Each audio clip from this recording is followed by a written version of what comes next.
sức chung lòng cùng toàn dân, dương cao lá cờ tổ quốc anh đuốc sang Hồ Chí Minh. Vượt qua bao gian lao cuộc hội Việt Nam, mang trong tim lời gọi non sông, xây dựng tổ quốc mạnh sâu. Đoàn kết dân chủ thống nhất, đồng tâm y đảng lòng dân, sông pha con thuyền cách mạng, lịch sử trao người vững lái tay chèo. Đồng lòng cùng tiến tới vinh quang tổ quốc ta, một thời đại văn minh, tương lai tươi sáng, nước non vui hoa ca.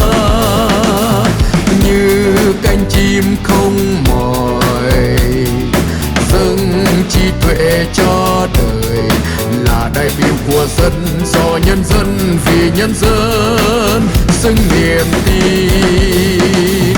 Đồng lòng cùng tiến tới vinh quang tổ quốc ta, một thời đại văn minh, đất nước đang vươn mình, cùng Nam Châu xanh bước, đất nước trang sử vang, vinh quang Quốc hội Việt Nam.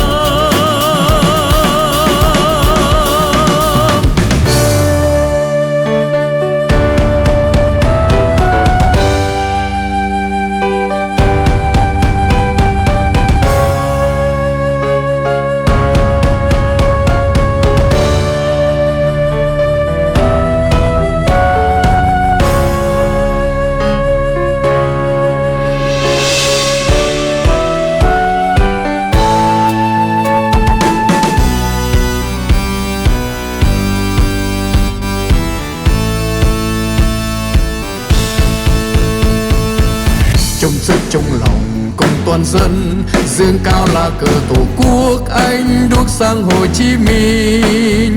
Vượt qua bao gian lao cuộc hội Việt Nam, mang trong tim lời gọi non sông, xây dựng tổ quốc mạnh sâu.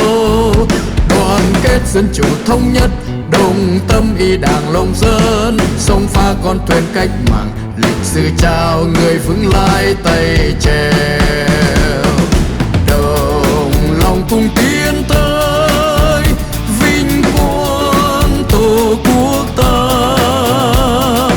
một thời đại văn minh, tương lai tươi sáng, nước non vui hoa ca. Như cánh chim không mỏi, dâng trí tuệ cho đời, là đại biểu của dân, do nhân dân, vì nhân dân, xứng niềm tin. Đồng lòng cùng tiến tới vinh quang tổ quốc ta, một thời đại văn minh, đất nước đang vươn mình, cùng Nam Châu xanh bước, đất nước trang sử vang,